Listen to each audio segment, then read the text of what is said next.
El cáncer colorectal ocupa el tercer lugar entre los tumores más frecuentes, luego del cáncer de pulmón y de mama. Tiene un alto riesgo de recurrencias locales post-tratamiento. Su pronóstico está directamente relacionado a la infiltración del tumor en el mesorrecto y de la habilidad del cirujano en obtener margen de resección circunferencial negativo. Es muy importante el aporte del radiólogo en una adecuada estadificación y selección del correcto tratamiento. Es por eso que la resonancia es el método de elección en la evaluación primaria y en la estadificación local del tumor. El éxito radica en obtener secuencias T2 de alta resolución en todos los planos del tumor, de la fascia, de la reflexión peritoneal, de otras vísceras y de los ganglios linfáticos pélvicos y extrapélvicos. La escisión total del mesorrecto es el tratamiento de elección en estos pacientes.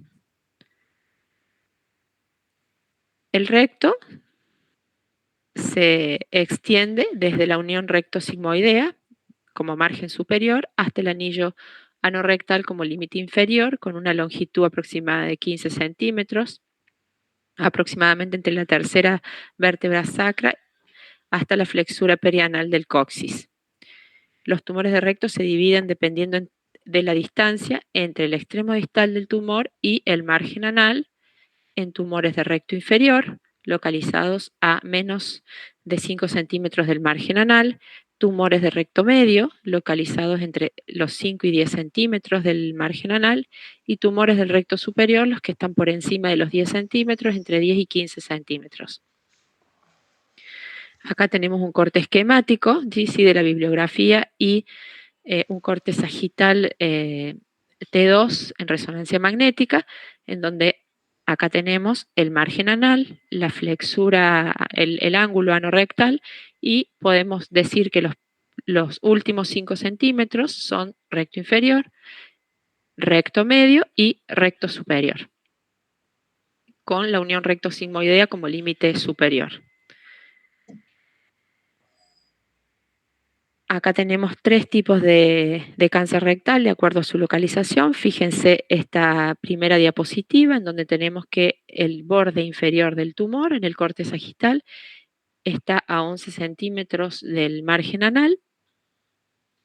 El recto medio, ¿sí? Este tumor de recto medio que está a los 7 centímetros del margen anal, y este recto inferior que está el borde inferior del tumor a 1 centímetro más o menos del ano. También tenemos que conocer un poco la anatomía del canal anal, sabiendo que es una estructura cilíndrica que se extiende desde la inserción del músculo elevador del ano. Acá lo vemos en este corte anatómico, ¿sí? Eso marca el límite superior hasta el margen anal externo. Eso es lo que conocemos como el ano, ¿sí? El componente más importante del complejo esfinteriano es el músculo puborectal, que se inserta dentro del músculo elevador del ano. Acuérdense que el elevador del ano tiene 3 fascículos: el fascículo el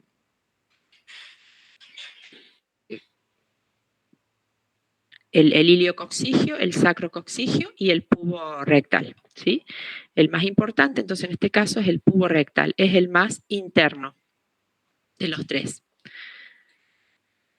En cuanto a la anatomía rectal, tenemos que conocer que el recto está rodeado por un tejido graso denominado mesorrecto, que contiene ganglios, septos fibrosos y vasos. Este mesorrecto, esta grasa mesorrectal, a su vez está rodeada por una fascia, que es la fascia mesorrectal, que constituye el margen de resección circunferencial, ¿sí? Cuando ustedes dicen fascia, dicen margen circunferencial de resección, ya vamos a ver por qué.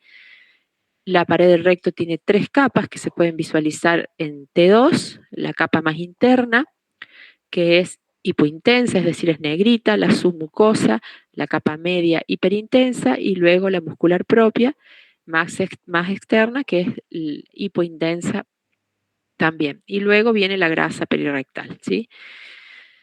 Que es también hiperintensa. La fascia mesorrectal es una fina estructura hipointensa que envuelve el mesorrecto y rodea la grasa perirectal.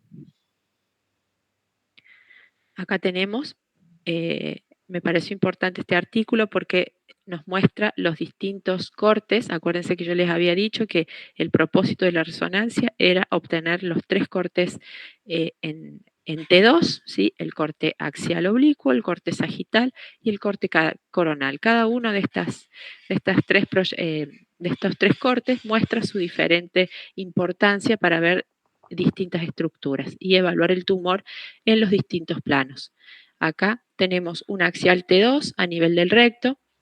Fíjense, esto es lo que yo les decía, ¿sí? La grasa perirrectal en hiperseñal T2 y este anillito hipointenso negro que envuelve la grasa junto con el recto, que es la fascia mesorrectal.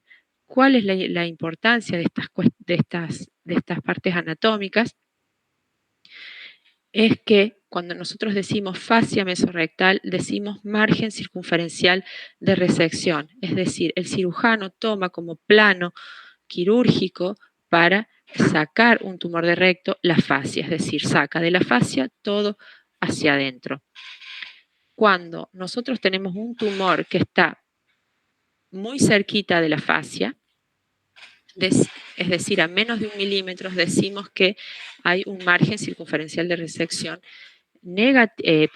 positivo porque está muy cerquita de la fascia, ¿sí? Entonces, cuando es negativo, es decir, cuando el espacio entre el tumor y la fascia es mayor a 2 milímetros.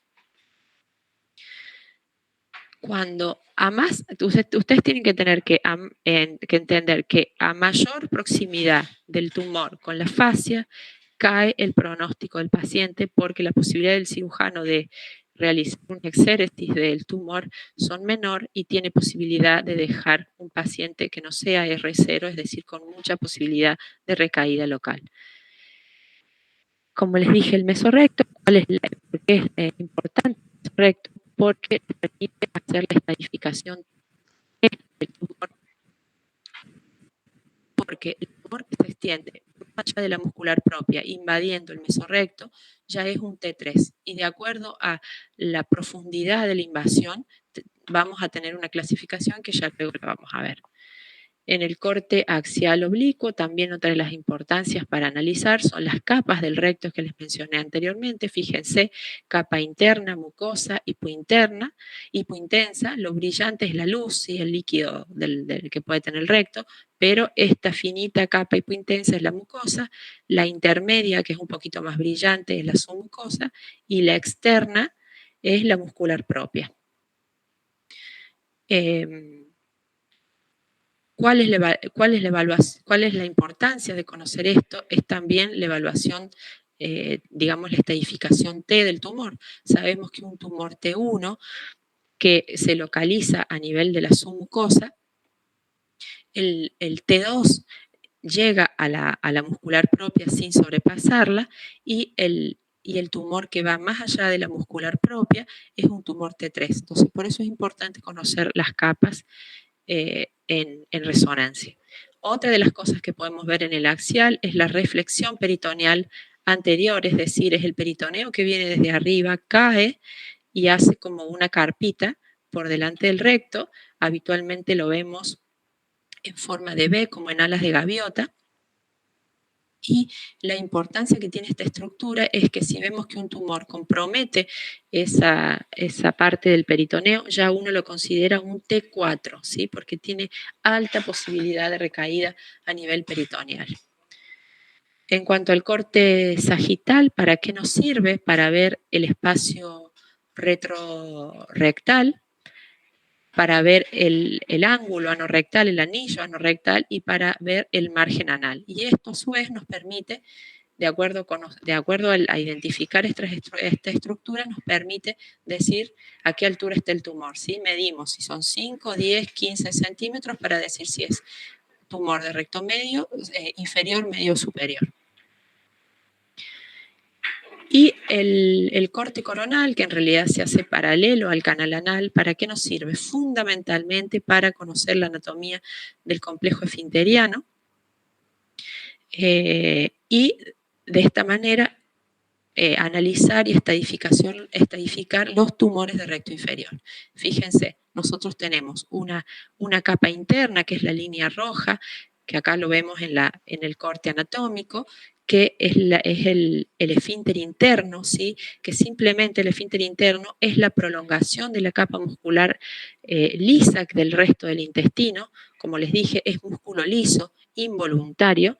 Después tenemos acá apenas se ve porque están muy pegaditos, pero la parte un poquito más brillante es la grasita del espacio interesfinteriano, y la capa más externa en hiposeñal, en este corte coronal, es el esfínter externo, que es, acuérdense, constituido por el elevador del ano.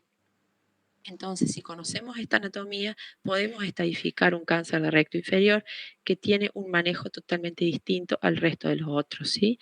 Acuérdense que a esta altura, ustedes el mesorrecto, que es la grasa, empieza a disminuirse.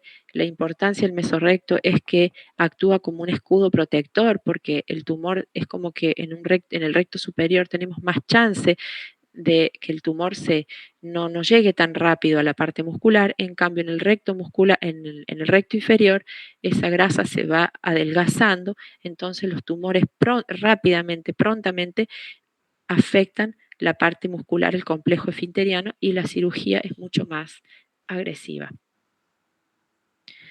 Acá tenemos un corte axial en donde vemos la próstata, que también es importante identificar los órganos extrarrectales porque muchas veces están invadidos y eso nos cambia la estadificación.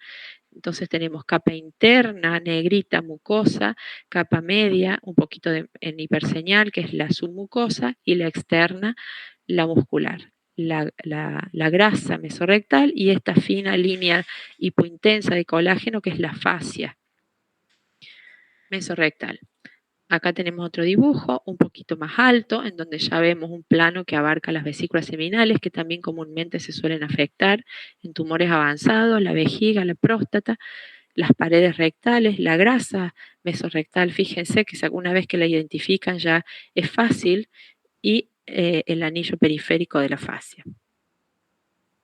¿Cuál es el método de estudio? Como habíamos dicho, la resonancia para estadificación. ¿Cómo se programa la resonancia? ¿Sí? En general, como les dije, lo que nosotros tenemos que obtener en el resonador son T2 de alta resolución, de pequeño foco, en los 3 planos. Son las secuencias más importantes en la evaluación del tumor y las estructuras anatómicas.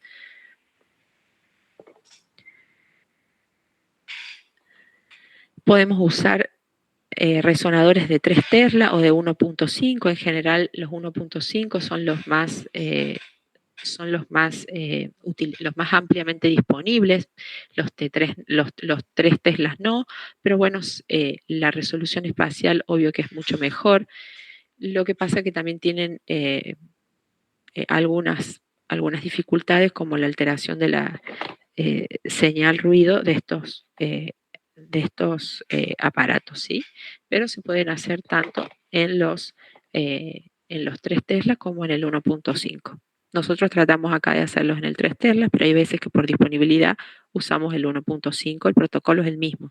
Siempre los licenciados hacen un corte sagital, es lo primero, entonces habitualmente me llaman para ubicar el tumor, ¿sí? Entonces, una vez que ubicamos el tumor, yo acá fíjense, acá tenemos un corte sagital.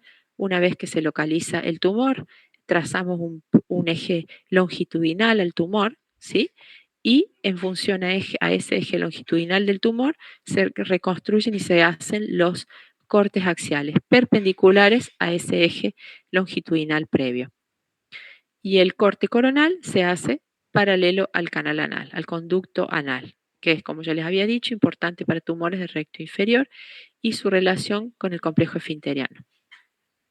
También se pueden hacer los T2 con fase espineco de gran campo, sobre todo para ver el abdomen y de esta manera poder extendernos un poquito más allá de la pelvis y ver la posibilidad si hay ganglios ascendentes, es decir, fuera del mesorrecto, ¿sí? Y también ver la posibilidad si hay metástasis hepáticas.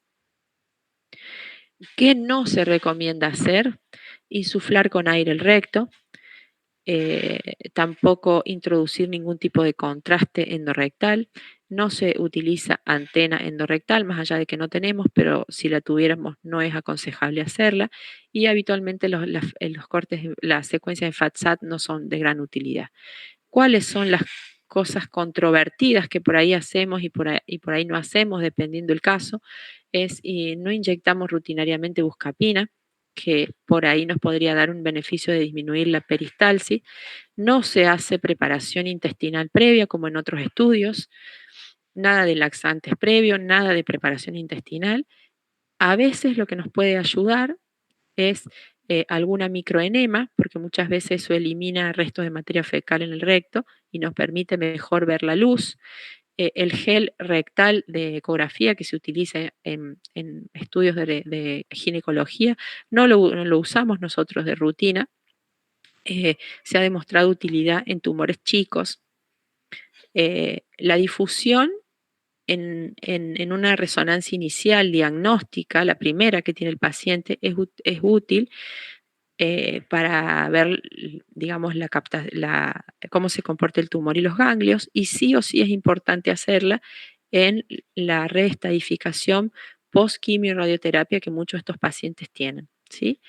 Y el contraste, en este caso, en teoría, en el primer estudio del paciente, es decir, cuando el paciente viene con sospecha de cáncer de recto y nosotros programamos el estudio, habitualmente no es necesario hacerle el contraste, ¿sí? Nosotros se lo hacemos por una cuestión de protocolo, pero no es necesario. Sí o sí hay que hacerlo cuando el paciente ya ha sido sometido a quimio y radioterapia y vuelve para controlar post-quimio-radioterapia para reestadificar. Ahí sí o sí se puede hacer. Nosotros lo hacemos de rutina en los dos escenarios. Acá tenemos un paciente que tiene un cáncer de recto medio a superior, en donde vemos esta lesión endofítica y se le colocó, esto es de la bibliografía, no nuestro, y se le colocó gel endorrectal. Vemos cómo mejora un poco la visualización del tumor. ¿Cuál es el problema del gel endorrectal? Es que en general en los tumores de recto inferior, por ejemplo, si este tumor estuviera acá, yo les mencioné recién que el mesorrecto a esta altura es casi nulo, se va adelgazando y solo nos queda la parte muscular. Si yo a su vez le pongo 100 centímetros cúbicos, 50 centímetros cúbicos de gel, ¿qué hago? Distiendo la luz del recto, entonces adhiero las capas musculares entre sí, digamos, y puedo simular un compromiso del tumor. No respeto, digamos, la anatomía, ¿sí? Estoy distendiendo la luz rectal y alterando los planos. Entonces eso me puede llevar a una falsa eh, estadificación. Por eso hay que tener cuidado con el gel endorrectal. Y también en ese efecto expansivo del gel puede comprimir el mesorrecto y ocultar adenopatías pequeñas pero sospechosas en esa zona. O sea que puede cambiar la estadificación. En cuanto a la fascia y la reflexión peritoneal. Bueno, acá yo les explico en un corte anatómico, ¿sí? En la parte posterior, la fascia discurre por la cara anterior del sacro, prácticamente es indistinguible de la fascia presacra, ¿sí? Y por delante discurre, ¿sí? Hasta en el hombre convertirse en la fascia, en la fascia de Denonvilliers, ¿sí? Y vemos que más o menos a la altura de la vejiga, por el techo de la vejiga, se fusiona con la reflexión peritoneal. ¿Se acuerdan? Yo les decía que es el peritoneo que baja desde arriba, hace como una carpita y para abajo se continúa con la fascia. Entonces, la fascia mesorrectal discurre por la cara anterior del sacro. La fascia presacra no está definida como una capa separada, es frecuentemente indistinguible de la fascia mesorrectal, y anteriormente en los hombres es la fascia de Denonvilliers y superiormente se fusiona con la reflexión peritoneal. Esto es lo que yo les había dicho, que hay que mirar porque cuando un tumor de recto invade la reflexión peritoneal ya directamente se lo considera un T4A porque tiene alta chance de recidiva peritoneal si es operado. Acá que no sé qué pasó con esta, bueno, no importa. Eh, Entonces, de acuerdo a esto que les expliqué yo de la reflexión peritoneal, la fascia mesorrectal solo es circunferencial en el recto bajo, debajo de la reflexión peritoneal. Volvemos a la diapositiva anterior. Si yo hago un corte axial a este nivel, tengo fascia mesorrectal por detrás y por delante. Si yo tengo un tumor a nivel de recto medio, trazo un plano axial a este nivel y ¿qué voy a tener? Fascia por detrás, pero por delante voy a tener una superficie peritonicial, o sea, cubierta por peritoneo. Se me trabó la lengua. Entonces, la fascia mesorrectal no se aplica a la superficie peritonealizada anterior del recto anterior y medio. Esto es lo que yo les decía. Corte axial en recto inferior, tengo fascia mesorrectal en toda su circunferencia, en los 360 grados, mientras que en un recto medio y recto superior tengo cavidad peritoneal por delante, que a mayor altitud, digamos, es mayor la superficie cubierta por peritoneo y menor la superficie cubierta por fascia. ¿Me explico? Entonces, para la estadificación del cáncer rectal, ¿por qué la resonancia? Porque permite evaluar la lesión localmente, permite el estudio regional y la estadificación local, permite evaluar los mesos, identificación de adenopatías probables, nos permite diferenciar estructuras, evaluar el tumor post-tratamiento y planificación preterapéutica. Nosotros tenemos que tener en cuenta que la escisión total del mesorrecto es el tratamiento quirúrgico de elección de estos pacientes. La resonancia es la mejor modalidad de imagen para determinar la relación del tumor con el potencial margen de resección circunferencial, es decir, la fascia. Ya lo vamos a ver con un gráfico. Los pacientes que tienen margen circunferencial de resección o fascia positiva, es decir, comprometida, tienen una recurrencia a los 5 años de un 23% y sobrevida libre de enfermedad de un 44%. Fíjense los porcentajes cómo cambian cuando la fascia no está comprometida, es decir, tienen un margen circunferencial de resección negativo, tiene una recurrencia local a los 5 años de 9% y sobrevida libre de enfermedad de un 66%. Entonces, otra de las, digamos, la alta sensibilidad y especificidad en estadificación e identificación de factores de riesgo pronóstico.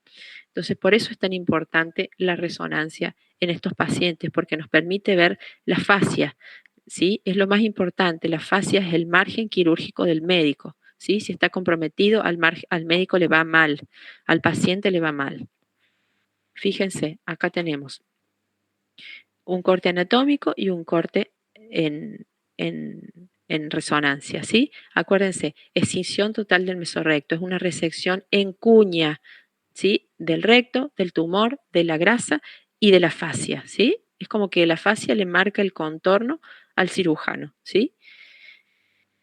Acá lo tenemos, este paciente no tiene un cáncer de recto, es un corte normal, pero fíjense, saco el tumor, saco la grasa y saco la fascia. Ese es el tratamiento ideal del paciente, ¿sí? Ahí se los marqué. ¿Qué pasa en los distintos escenarios? ¿Sí? De acuerdo a la extensión, al estadio del tumor, es la posibilidad terapéutica que yo le doy al paciente y muchas veces lo que, aparte de sacar el tumor y que el paciente quede R0, ¿sí? Lo importante es su calidad de vida, ¿sí? No es lo mismo un paciente como este, que es un cáncer menor de 3 centímetros, localizado en la mucosa o hasta la muscular, que no pasó el mesorrecto. Entonces, estos pacientes tranquilamente se les puede hacer una escisión, resección transanal endoscópica, es decir, por endoscopía sacan el tumor y listo, y se acabó la historia y el paciente se va a su casa sin ningún tipo de problema. En este caso tenemos un tumor en el recto medio o superior, fíjense acá ya está el sigma, ¿sí? En la unión recto-sigmoidea. Este paciente lo que se hace, se le saca se hace la escisión total del mesorrecto y a veces se suele extender un poco más arriba, sacando parte o todo el sigmoide, que es la resección anterior baja, con excisión total del mesorrecto. ¿Sí? En este caso, fíjense, este paciente tiene un tumor bajo, es un tumor de recto inferior, en donde fíjense las estructuras anatómicas. Tiene comprometida la luz del recto, comprometida el esfínter interno, tiene comprometido el espacio interesfinteriano y tiene comprometido el esfínter externo. Entonces este paciente hay que sacarle todo. Imagínense lo mutilante que es en este caso se le hace una resección abdominoperineal más escisión total del mesorrecto y elevación del complejo esfinteriano. Este paciente nunca más vuelve a tener, digamos, esfínter, ¿sí? Directamente va a colostomía definitiva.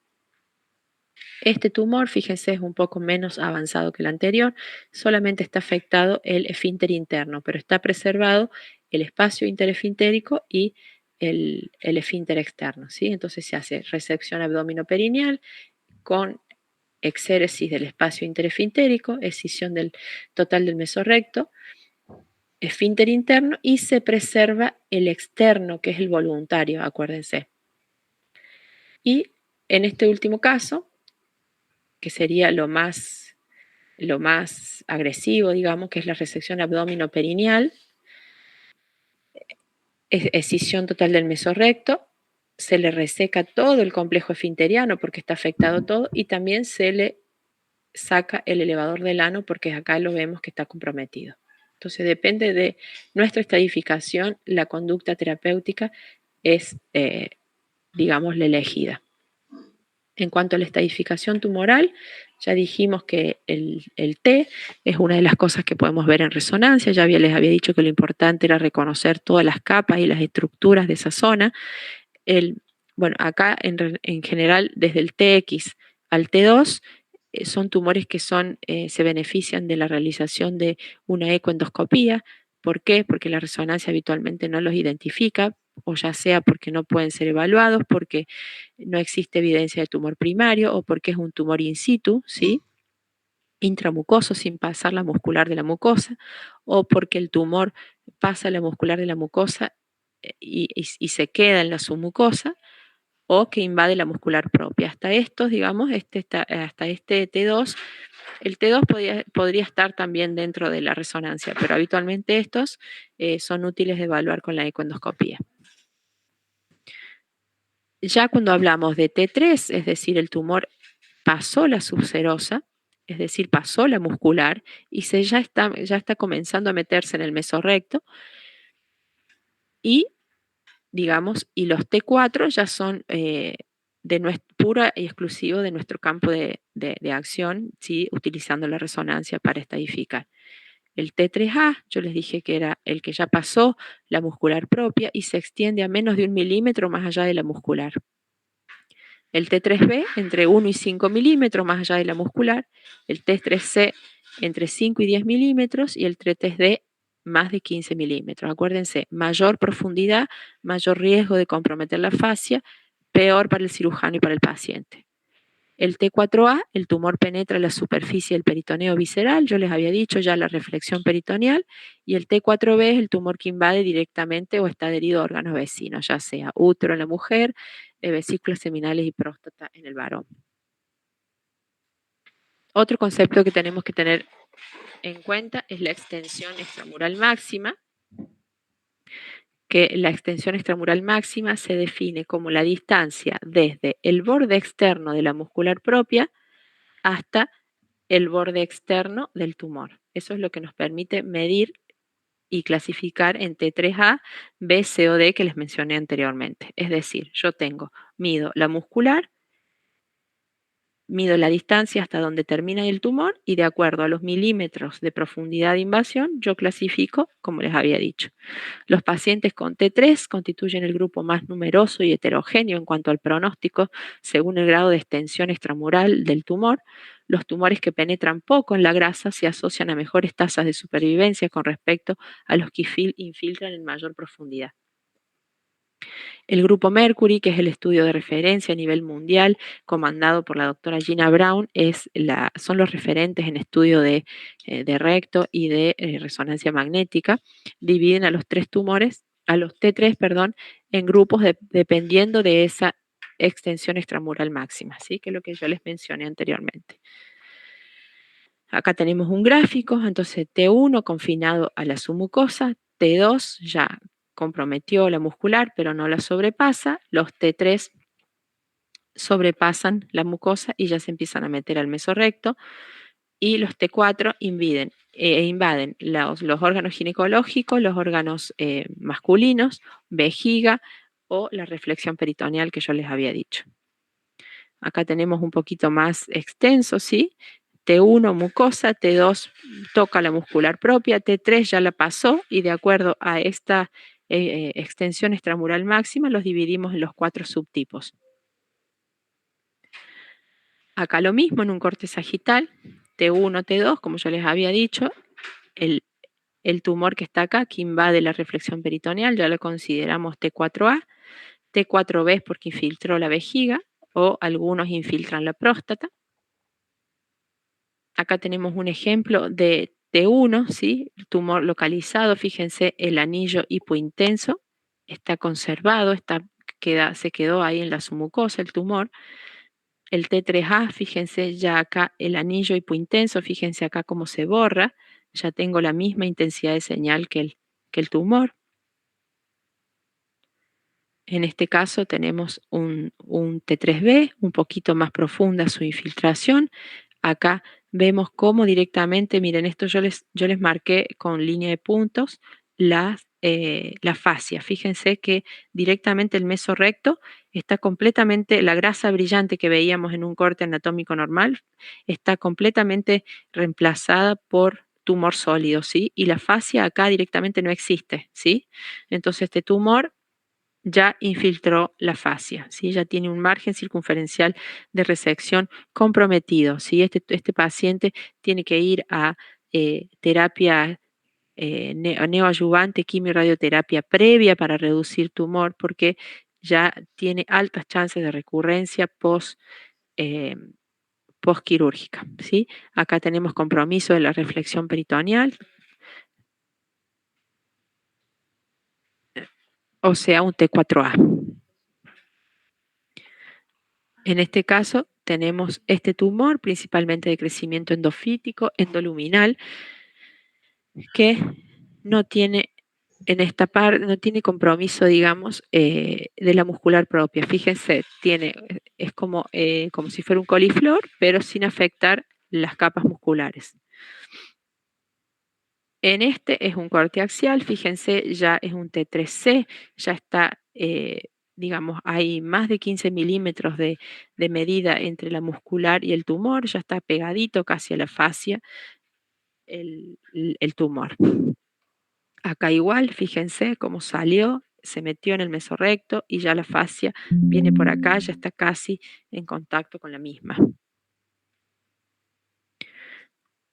Este tumor, fíjense, otra de las cosas para las cuales nos sirve la resonancia, yo en una diapositiva, no sé si llegaron a fijar, les había dicho que ayudaba a identificar factores de mal pronóstico, ¿sí? Además de estadificar el tumor primario y de evaluar respuesta post-radioterapia, la reso nos permite ver factores de mal pronóstico. Uno de ellos es la presencia de mucina, es decir, hay tumores de colon que en su anatomía patológica son mucinosos de entrada, es decir, tienen mucina en su estructura. Acá tenemos la diferencia entre un adenocarcinoma no mucinoso, fíjense en hiposeñal, y total, en las mismas secuencias, fíjense cómo se ve brillante, ya tiene mucina, eso ya es un factor de mal pronóstico para el paciente.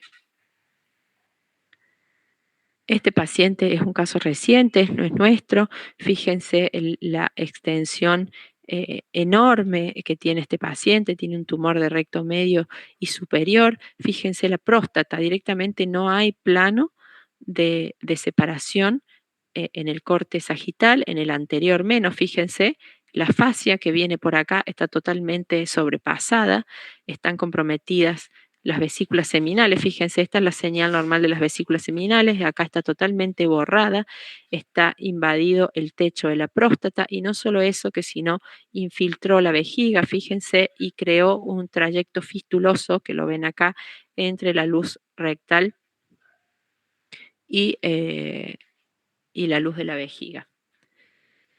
Este paciente es muy complejo de tratar, ya hizo radioterapia, habitualmente ya en el caso de hacerle un tratamiento sería una exanteración pelviana que no es muy común de realizar, es una cirugía súper mutilante y con pocas chances postquirúrgicas. Bueno, volvemos más o menos a margen circunferencial de resección, ya les estuve hablando, pero acuérdense, es la distancia más corta entre el borde más externo del tumor y la fascia mesorrectal. Cuando un margen circunferencial de resección es positivo, es cuando el tumor se localiza a menos de 1 milímetro de la fascia o cuando está en íntimo contacto o la atraviesa, se extiende a través de la fascia. Entonces, acuérdense, fascia comprometida, margen circunferencial positivo es cuando el tumor se localiza a menos de 1 milímetro, cuando está en íntimo contacto o la sobrepasa más allá. Se incluye la distancia, esto es importante, miren, se incluye la distancia a la fascia de los ganglios comprometidos. Yo por ahí tengo un tumor que no está muy afuera del mesorrecto, pero sí tengo un ganglio patológico más cerca de la fascia. Entonces, eso es lo que vale, lo que mido es el ganglio, lo que está más cerca de la fascia. También pueden haber depósitos tumorales e invasión vascular extramural. El margen circunferencial de resección negativo cuando el tumor se localiza a más de 2 milímetros de la fascia y está amenazado, se dice, cuando está entre 1 y 2 milímetros. A mayor, se los vuelvo a repetir, a mayor distancia del tumor a la fascia, menor tasa de recurrencia local, mayor sobrevida, mejor pronóstico porque al cirujano le va mejor y al paciente le va mejor. Cuando es mayor a 2 milímetros, es decir, no está comprometido, es negativo, es un predictor confiable de márgenes negativos luego de la escisión total del mesorrecto. O sea, si yo tengo un margen circunferencial negativo, es decir, el tumor está a más de 2 milímetros, seguramente cuando hagan la escisión total del mesorrecto, en la pieza quirúrgica va a venir que tiene márgenes libres de tumor. Cuando es positivo, es el más importante predictor de recurrencia local y pobre sobrevida. Acá les pongo un esquema, fíjense un corte axial, cómo medimos esto que les dije yo, el margen. Fíjense, tenemos el tumor primario, entonces mido desde el borde externo del tumor hasta la fascia. Pero ¿qué pasa? Acá tengo un ganglio, el ganglio está más cerca. Entonces, ¿qué distancia vale más? ¿Esta o esta? Esta, ¿sí? De acuerdo a esta definimos si está negativo o positivo. En cuanto a la estadificación ganglionar, tenemos que tener en cuenta los ganglios, los mesorrectales, que son los que vemos inmersos en la grasa mesorrectal, y los extramesorrectales, que son los ilíacos internos, externos, ilíacos comunes, los mesentéricos inferiores, inguinales, femorales. Y en este caso, la sensibilidad del 75% y especificidad del 98%, de acuerdo al estudio de Gina Brown del grupo Mercury. No se debe considerar solo el tamaño del ganglio, no es un criterio confiable, ¿sí?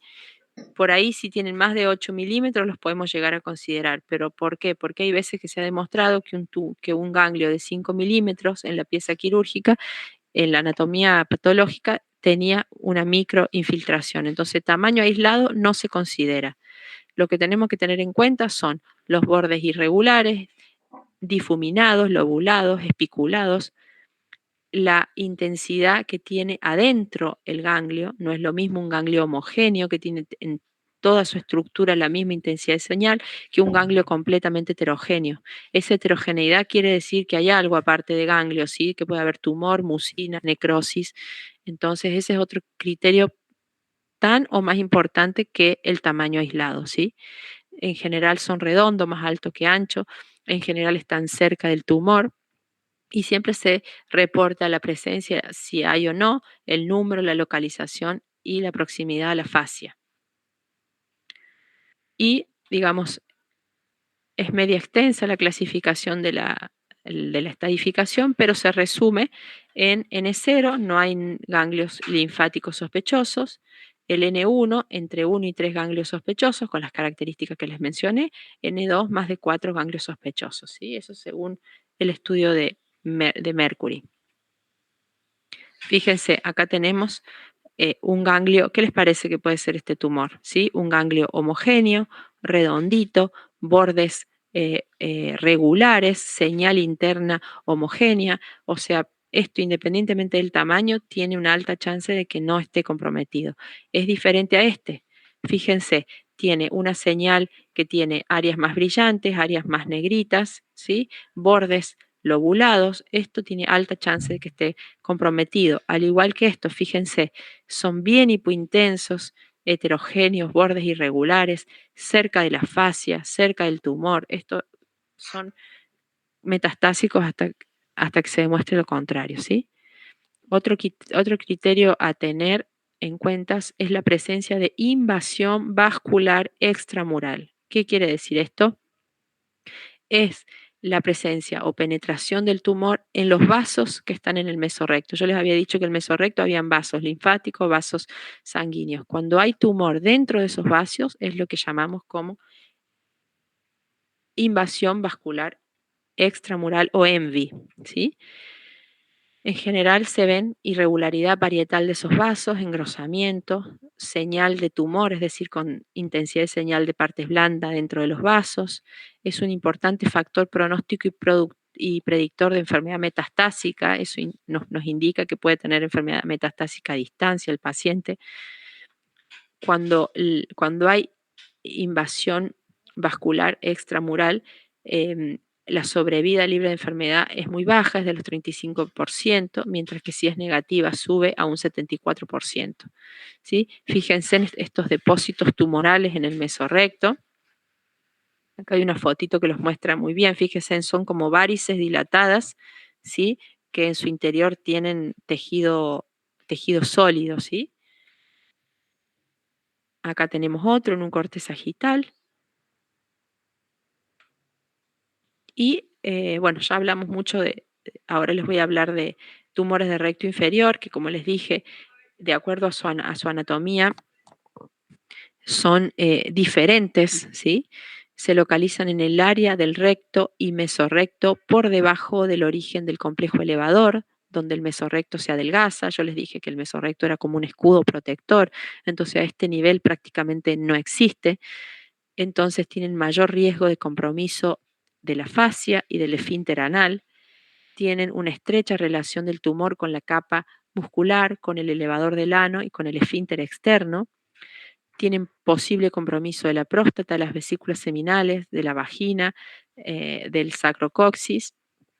La estadificación precisa es esencial para determinar neoadyuvancia o cirugía más extensa.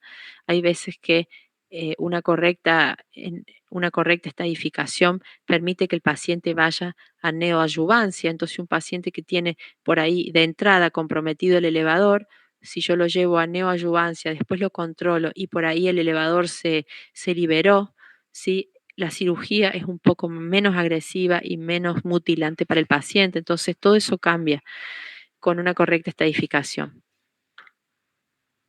Como les había dicho, los T2 coronales oblicuos son los mejores planos para evaluar estos tumores y hay que reportar si está comprometido el esfínter externo, el espacio interesfinteriano, el esfínter interno y o el elevador del ano.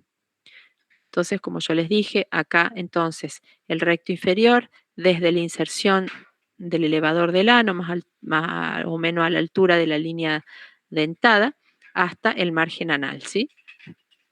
Entonces, como les dije, esfínter interno, espacio interesfinteriano, esfínter externo, elevador del ano. De acuerdo a ese compromiso vamos a estadificar. Fíjense, el estadio 1 es un tumor que está localizado a la pared directamente sin comprometer la capa muscular. El estadio 2 ya comprometió el esfínter interno. El estadio 3 ya se metió en el espacio interesfinteriano, este es el que yo le decía, el mesorrecto afinado, ¿sí? Y el estadio 4 ya el tumor lleva afecta esfínter interno, el espacio interesfinteriano y el elevador del ano, ¿sí? No hay duda que este paciente tiene una cirugía mucho más compleja. Primero va a quimio-radioterapia y luego se ve si esto puede ser preservado o no de acuerdo a la respuesta. Fíjense acá el elevador del ano, cómo se encuentra pegado al tumor. Fíjense el lado contralateral, tiene una grasita ahí que lo respeta, en este lado no. Acá tenemos lo mismo, fíjense, de este lado está liberado, de este lado está comprometido. Acá tenemos un tumor que lo vemos en la endoscopía y acá fíjense cómo está este elevador libre y este comprometido con cambio de señal.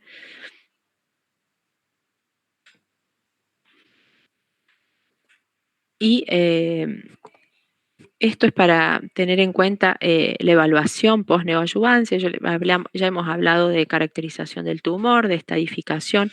Ahora otro de los roles de la resonancia era el control post-tratamiento, ¿sí? Para los LARC, que son los cánceres rectales localmente avanzados, el tratamiento estándar es la quimio-radioterapia neoadyuvante. Esto mejora el control local, induce disminución del estadio, es lo que yo les venía hablando hace un rato, en un 50%.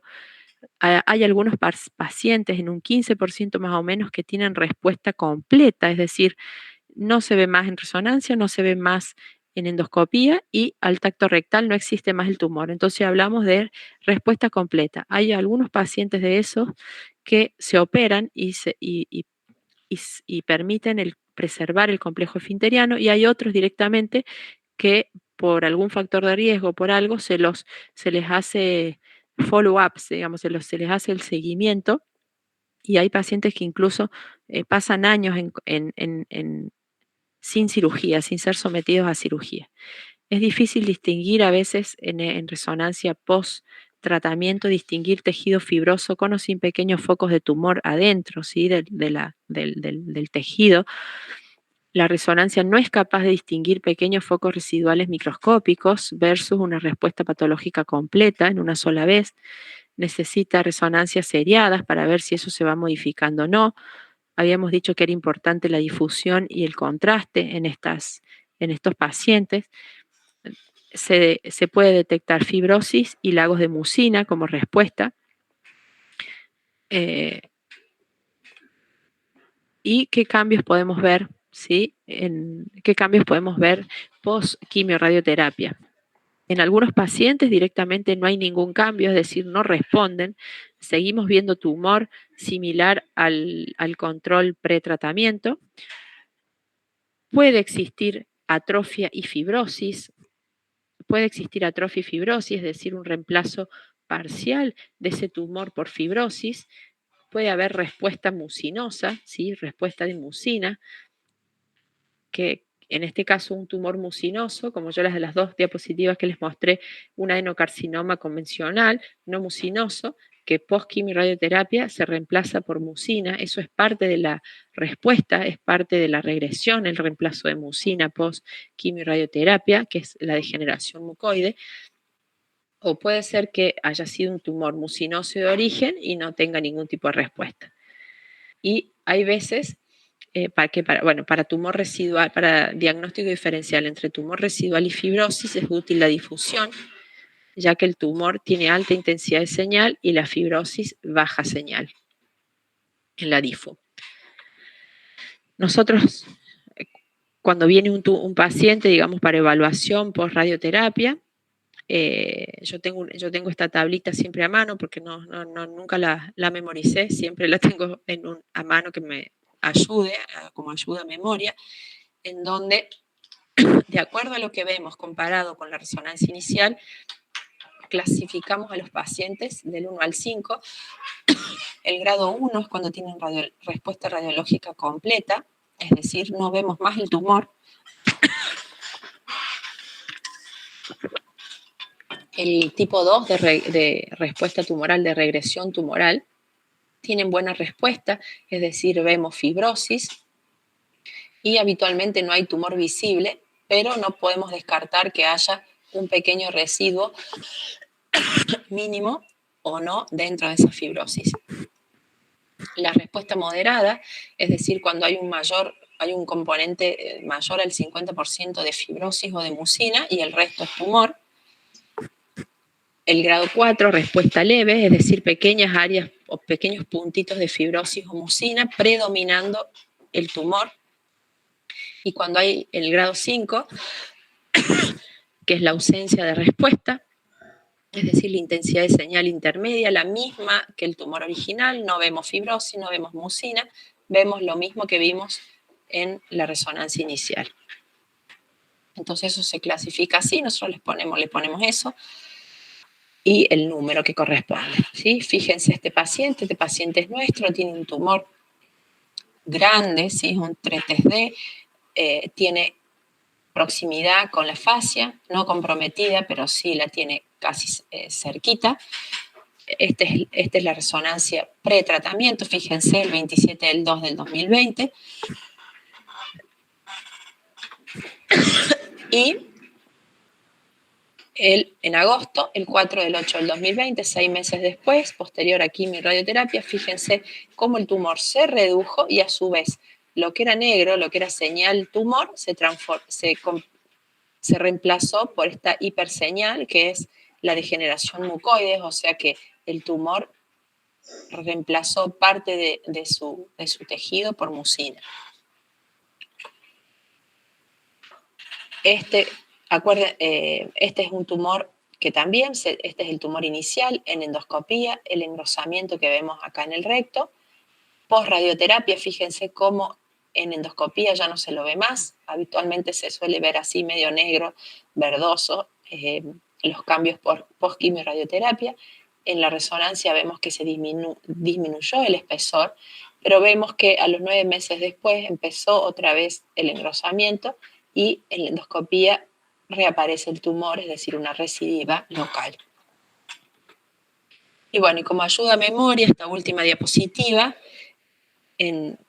con estudio distance, más o menos para que se haga una mnemotecnia para recordar para qué nos sirve la resonancia, ¿sí? La distancia, si el tumor se localiza en la parte inferior, media o superior, la estadificación T, ¿sí? T1, T2, T3 o T4, la A de complejo anal, ¿sí? Para estadificar los tumores de recto inferior en los 4 estadios que ya mencioné, la estadificación N, ¿sí? N0, N1, N2, la C para margen circunferencial de resección, que ya les expliqué bastante, el sinónimo de la fascia, ¿sí? Si está comprometida o no, y la E, la invasión vascular extramural o el ENVI, en positiva o negativa. Bueno, esa es la última diapositiva, espero no haberles sido